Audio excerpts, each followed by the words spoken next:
702. The Newsmaker of the Day with John Perlman. Well, if you've been listening to us over the last couple of days, we focused a lot on the role that private sector providers might play in the vaccine rollout, not just this phase dealing with people over 60, but well beyond that critical part that they have to play. And one of the things that is a crucial element of determining how quickly they get into the field is accreditation. The body responsible for a key part of the accreditation process is the South African Pharmacy Council, and we welcome to 702 Drive Vincent Tlala, who is CEO of the council and registrar as well. Mr. Tlala, welcome and thanks for your time. Good afternoon, John, and good afternoon to the listeners. Thank you very much for your time on 702. Mr. Tlala, how many applications for accreditation are still pending at the moment?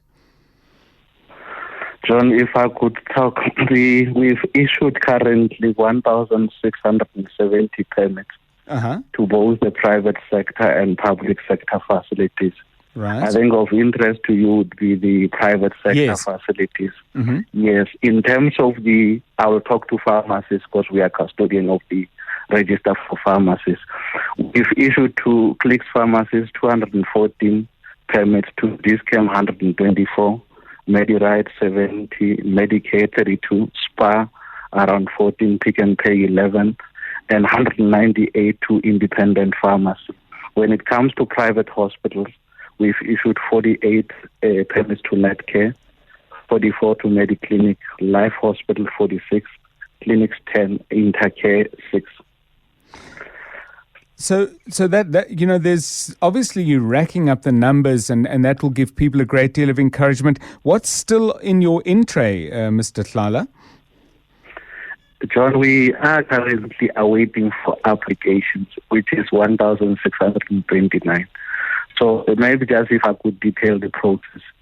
Any health establishment that is interested in becoming a vaccination site goes on to the Department of Health and on their website to register under master facility list.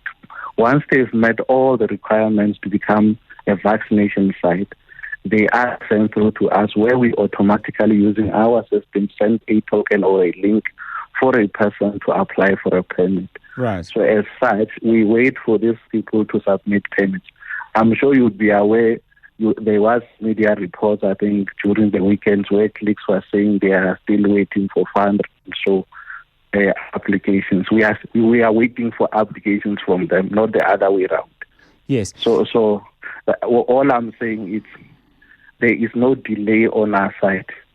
The delay is on the side of the applicant. I'm sure Discover also spoke about it. I had a meeting with the CEO saying to them, these are our requirements. The foresight that they've mentioned, they've told them our requirements. We're waiting for them to give us those requirements. Where did they fall short on those foresights? What was missing? All right.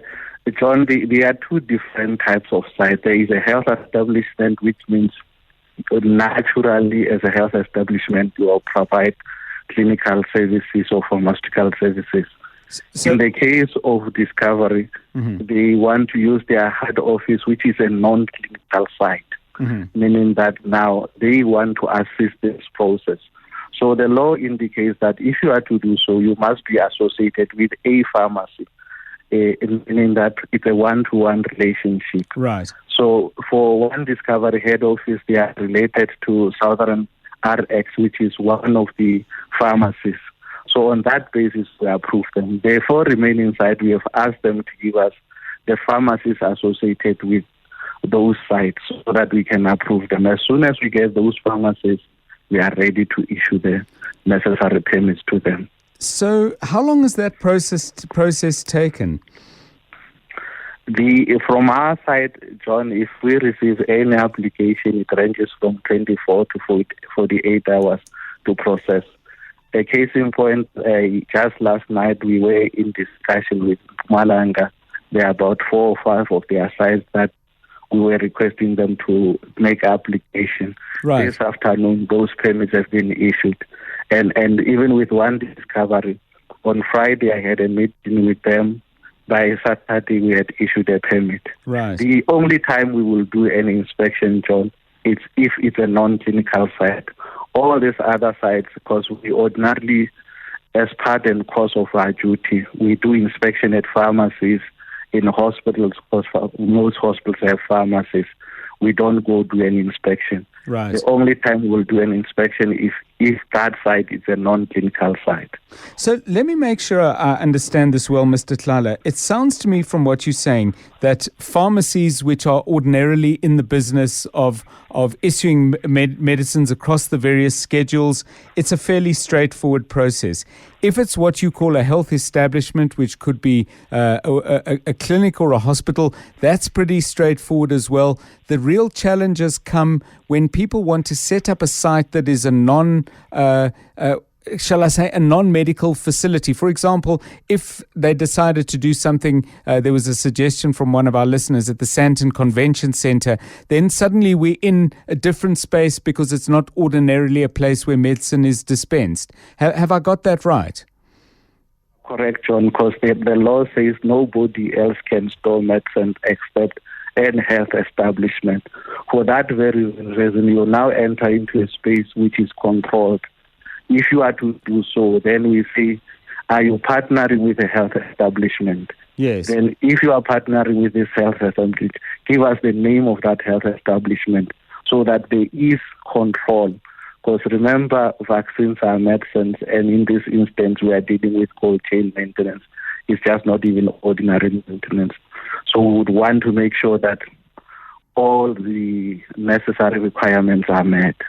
So, for example, further into the vaccine rollout, Mr. Tlala, when we're dealing with people below 60, if, for example, a mine wanted to set something up, and I believe some mining companies have probably have spoken about this and have probably begun engaging with you on that, they would have to indicate that they're partnering, let's say for the sake of argument, with Clicks, and that Clicks is going to be their pharmaceutical partner, and then they can set it up in a community hall, for example.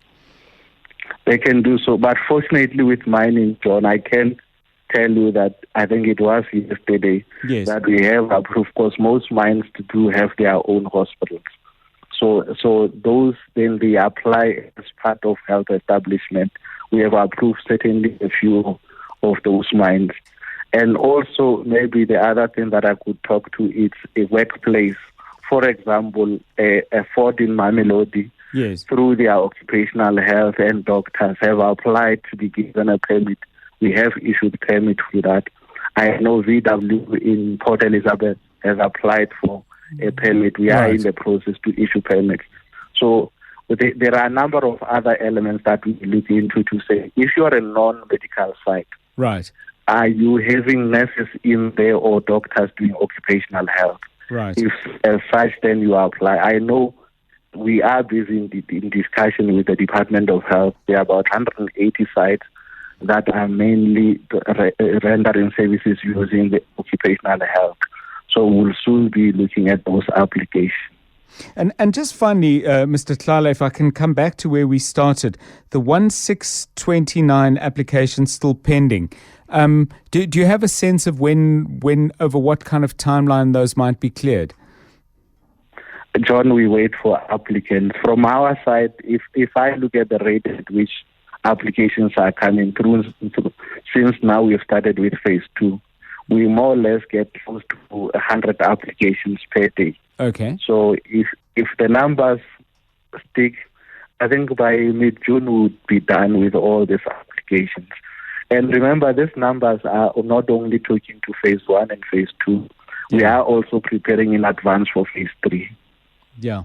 Thank you very much. Very, very enlightening conversation with Vincent Tlala, Registrar and CEO of the South African Pharmacy Council. I can with Activate by Absa. I can get insurance cover online in less than 5 minutes and get up to 40% of my premiums back every month for driving well. I get a tracking device with stolen vehicle recovery, and I get to download the Activate app to monitor my driving and log my claim in minutes. Get Activate at absa.co.za and get your home, vehicle and contents insured in just 5 minutes. We do more so you can. That's Africanacity. Activate by Absa is a product of Absa Insurance Company and authorized FSP. T's and C's apply.